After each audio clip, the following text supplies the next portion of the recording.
gaplarni qayta takrorlayolmaysiz. Qanday qilasiz? Shanghai buning uchun to'xtab qolmaydi. Hong Kong buning uchun to'xtab qolmaydi. U davomli namoyish qildi. U olaman deganini oldi. Hozir eng nozik masala, nozik masala. Jungo Kompartiyasi shu o'zingiz aytibsiz, ilgili huquqsiz mumkinligiga berib chetildi debsiz. Nozik masala. Lekin o'zingiz ba'zi masala bor Jungolar apandi. Asosiy qonun emas. Negizde kanunda belgeleyen özünüz vədi bəgib, umumu saylam degan məsələ. Qarama, Şənganlıqın anlılıqını kitap okuyan xalqda var. Şənganlıq, Hong Konglıq kitap okuyan da var. Encantamdan kendi götürüp müstakillik talep kıldıran xalq emas ki, o kitap okuyan xalqda. Kitap okuyan adamlarmış da biz özünüz bədiniz, negizde oksuz bilgi bugün umumu saylam verirsiniz. Biz Şəngan memuriyetini umumu saylam bilen saylayımız. Özümüzün adını namzadı da karıştırırız. Başındakla adı yapı Jungo Kompartiyası. Şuna deyimiz ki sizden aldığınızda Jungo'luk apanda turgan bir mesele. Yaxşı yolu bilen kilelmisiniz? Endelikte siz karşı yolu bilen kilisiz. Siz özgürlük devrine kirisiz. Siz halkara cemiyetten talep fikirlerini kabul kılısınız. Siz Jungo'nu demokratiyalaştırış yolunu kirisiz. Asallık millet değilgenler sizden telemizde. Lekin Tibet Uygur'daki milletlerin siyasi hukukunu kolluğu birisiz. Şanghan'ın talep kılıbatkan siyasi hukukunu, umumi saylam hukukunu kolluğu birisiz. Tayvan'ın talep kılıbatkan hukukunu kolluğu birisiz. Ben tünegül sözüldüm, hoşunda mı? Kurt Campbell ne mi dedi? Azı ciddilişotkan meseleler katardı ki, dört mesele. Nazıkır ayrılan meselesizin. Siz hukukunu kolluğu birisiz.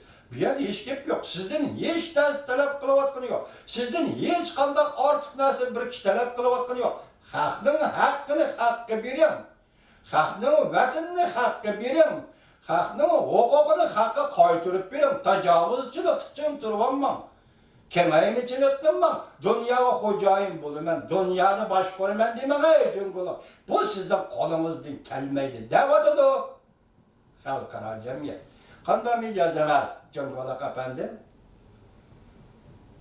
Yazı Şangan emez ya aldığı ya keynigi manammaydı. Bugün aldığı keynigi manammayotkan del Jungnan Hay.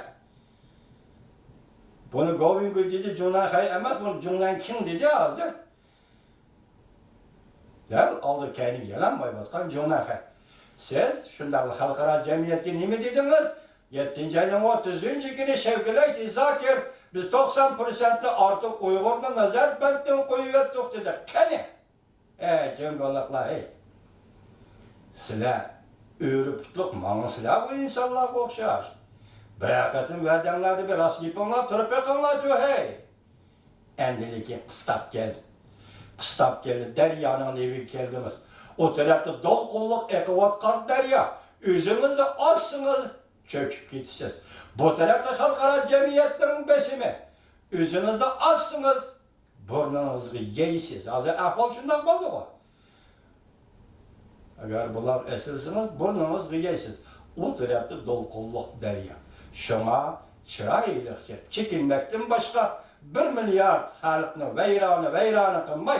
Ulanın arzusunu nezerge almışsınız mı? Jungo diyen bu devlete kusuldurup kılış. Ve ya kelgisi kurulduğun Govingul için demokratik devletin parlamentada Jungo Kompartiyası'nın ordunu saklap kalıştan ibaretmiş yol. Bugün ben oylayayım ki Jungo'luk efendi sizge kaldırılmayı yok. Belki sizge ekip verilgeyi yok. Ve belki sizin şu yolda memişka önde vatkan zaman hazır sizne Şanghan, Hong Kong'un bozuğusu ekilip tutup koydu Jungo'luk efendi.